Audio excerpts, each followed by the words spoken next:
শাড়ি পরে নামাজ আদায়ের বিধান কি? হবে যদি তার সারা শরীর ঢেকে দেয়, মাথার তালু থেকে পায়ের তালু পর্যন্ত সব ঢাকা গেলে কোনো সমস্যা নেই। জি, আর স্যান্ডো গেঞ্জি বা হাফ হাতা টি শার্ট এই ধরনের পোশাক পরে ছেলেরা সালাত আদায় করতে পারবে না, কিনা? এটা সুন্নাহর খেলাফ হবে। নবী সাল্লাল্লাহু আলাইহি সাল্লাম নিষেধ করেছেন আন ইউসাল্লা ওয়ালাইসা আলা আতিকিহি সেই, নিজের বাহুর উপরে কোনো ড্রেস নাই, অন্তত হাফ হাতা হলেও বাহুটা ঢাকা থাকে। তো বাহু খোলা কোনো ড্রেস পরে সালাত পড়তে নবীজি নিষেধ করেছেন। সহিহ বুখারীতে হাদিসটি কিতাবুস সালাতের মধ্যে আছে। জি, তারপরে মোহতারাম 10ই মুহররম মানে আশুরার দিনেই পৃথিবী ধ্বংস হবে, এই দিনে পৃথিবীর সৃষ্টি করা হয়েছে, এই দিন ভালো মন্দ খেতে হবে, এই দিনে আমরা আল্লাহ সুবহানাহু ওয়া তাআলার সামনে হিসাবের সম্মুখীন হব, এই দিনে ইউনূস আলাইহিস সালাতু ওয়াস সালামকে মাছের পেট থেকে আল্লাহ তাআলা বের করেছিলেন, এই ধরনের নাকি হাদিস আছে, এটা কতটুকু যৌক্তিক বা সত্য? ওই হাদিসগুলি সহিহ বলে কোনো প্রমাণ হয়নি, ওগুলি অত্যন্ত দুর্বল কথা। শুধু মুহররম, আশুরা, মুসা আলাইহিস সালাম, ফেরাউনের যে ঘটনা এটাই সত্য, এটা কোরআনিকভাবে সত্য এবং সহিহ হাদিসের দ্বারা সত্য। এর বাইরে যেগুলো আছে এগুলি কতগুলো দুর্বল কথা। আচ্ছা, তারপরে আরেকজন কলার রয়েছেন, আমরা চেষ্টা করছি কথা বলতে। আসসালামু আলাইকুম। আসসালামু আলাইকুম। আসসালামু আলাইকুম। ওয়ালাইকুম আসসালাম ওয়া রাহমাতুল্লাহ। জি, আপনার প্রশ্নটা বলেন। আমার পছন্দ হচ্ছে ভাইয়া, কেউ কারোর কষ্ট দিল কোনো ধরনের আচরণে, তার কাছে ক্ষমা চাইলো, সে তো ক্ষমা করে দিল না, তার করণীয় কি বা তার কি হাল হবে? আচ্ছা, ঠিক আছে, আপনি আমাদের সঙ্গেই থাকুন, আমরা আলোচনা করব ইনশাআল্লাহ। অপরাধ মানে ভুল করা হয়েছিল, রাগ ছিল, ক্ষমা চাওয়া হয়েছে, এখন তারপরে ক্ষমা করছে না, তাহলে করণীয় কি? ক্ষমা তো না করা এটা অন্যায়, ক্ষমা করে দেওয়া উচিত। আল্লাহ বলেছেন যে আল্লাহ তুহিব্বুনা আন ইয়াগফিরাল্লাহু লাকুম, কেন তোমরা ক্ষমা করো না? তোমরা তো অপরাধ করো, তাহলে তোমাদের অপরাধ আল্লাহ ক্ষমা করেন না? তা আল্লাহ যদি তোমার অন্যায় ক্ষমা করে দেন, তো তুমি আরেকজনের অন্যায় ক্ষমা করো না কেন? তোমরা কি চাও না যে আল্লাহ তোমাদেরকে ক্ষমা করে দেন? মানে আপনি আরেকজনকে ক্ষমা করলে আল্লাহ আপনাকে ক্ষমা করবেন। আপনি যদি আরেকজনকে ক্ষমা না করেন, আল্লাহ তো আপনাকে ক্ষমা নাও করতে পারেন। এই হুমকি তো আল্লাহ তাআলা সূরা নূরের মধ্যে দিয়েছেন। তো অতএব আসলে ক্ষমা না করার সংস্কৃতি থেকে বেরিয়ে আসা উচিত। আমাদের ইসলামের মূল একটা অনেক বড় আখলাক চরিত্র হলো ক্ষমা, ক্ষমা সুন্দর দৃষ্টিতে দেখা, ক্ষমাশীল হওয়া। ওয়াল কাযিমিনাল গায়যা ওয়াল আফিনা আনিন নাস, সূরা আলে ইমরানের মধ্যে আল্লাহ বলেছেন যে আল্লাহর জান্নাতি বান্দা তো তারা, মুত্তাকিন তো তারা, যারা নিজের রাগ ক্রোধ প্রশমন করে, ওয়াল আফিনা আনিন নাস, মানুষকে ক্ষমা করে। এখন যদি তিনি ক্ষমা চাওয়ার পরেও কেউ ক্ষমা না করলেন, তাহলে এটা তিনি তার পক্ষ থেকে তার জন্য আল্লাহর কাছে তিনি ক্ষমা চাইতে থাকেন, কিছু সদকা খায়রাত করতে থাকেন, কিয়ামতের মধ্যে হয়তো দেখবেন যে তারটা ক্ষমা হয়ে গেছে, আল্লাহ তো সে ব্যবস্থা করে দেবেন ইনশাআল্লাহ। জি মোহতারাম, বর্তমানে এই প্যান্ডেমিক সিচুয়েশনে কোনো মানুষ যদি মসজিদে না গিয়ে ঘরে নামাজ আদায় করতে চায়, তাকে আমরা উৎসাহিত করব না নাকি নিরুৎসাহিত করব? আর জায়েজ না জায়েজের বিষয়টিও বলবেন। যেহেতু সূরা ইউনূসের 88 নম্বর আয়াতের মধ্যে 87-88 নম্বর আয়াত, ওখানে আল্লাহ তাআলা যেটা বলেছেন যে ওয়াজআলু বুয়ুতাকুম কিবলা, মুসা আর হারুন আলাইহিস সালাম তারা যখন ফেরাউন দ্বারা নির্যাতিত ছিলেন, সমস্যা ছিল, বাইরে বেরোতে পারতেন না, তখন আল্লাহ বলেছিলেন যে ওয়াজআলু বুয়ুতাকুম কিবলা। ইবনে কাসিরের মধ্যে রয়েছে আয়াতের তাফসীর যে অর্থাৎ তোমাদের ঘরকে মসজিদ বানাও, জি ঘরেই সালাত পড়ো। প্যান্ডেমিক চলছে, মহামারী চলছে, এখন করোনার কারণে কেউ যদি ঘরে সালাত পড়ে কোনো সমস্যা নেই, যদি বাইরে মসজিদে গিয়ে পড়ার মতো পরিবেশ থাকে পড়লেন, আর যদি তার ভয় থাকে যে সমস্যা আছে তিনি ঘরে পড়লেও কোনো সমস্যা নেই।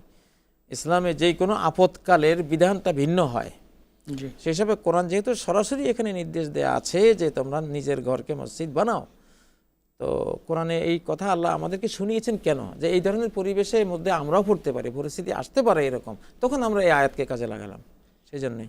যে সামর্থ্য থাকার পরে কেউ যদি একাধিক বিবাহ বন্ধনে আবদ্ধ হতে চান, ইসলামে আমরা জানি যে জায়েজ, কিন্তু আসলে এই বিষয়টি কি ইসলাম উৎসাহিত করেছেন নাকি নিরুৎসাহিত করেছেন?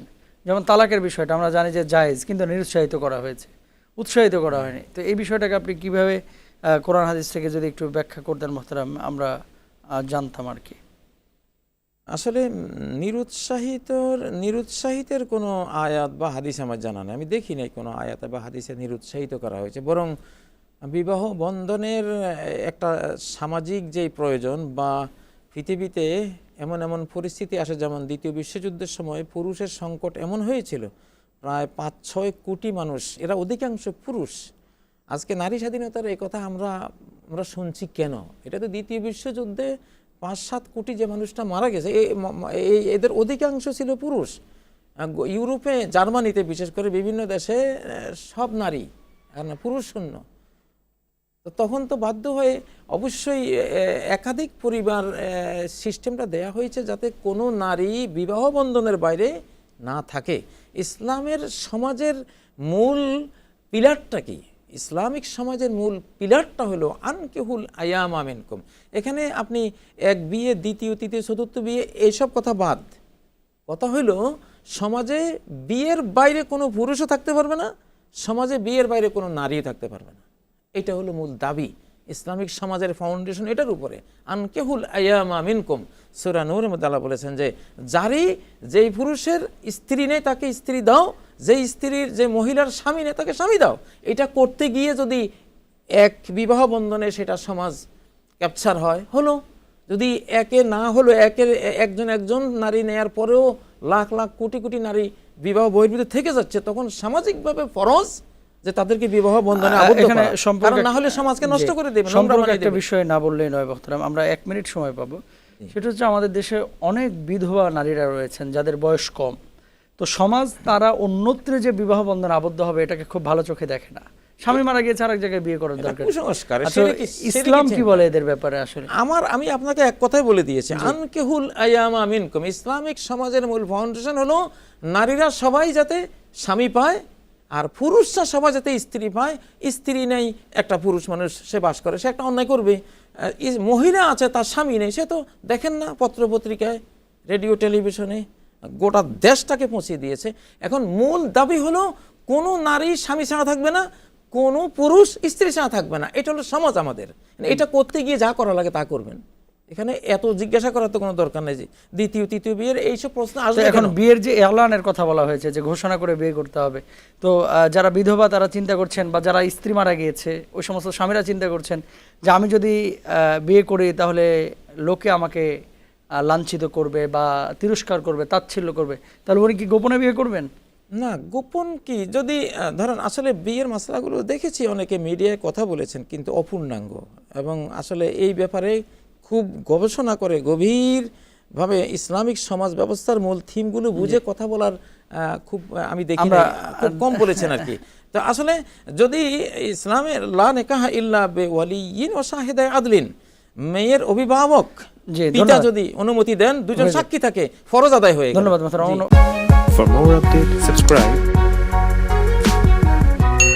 and press the bell icon on YouTube app and never miss another update.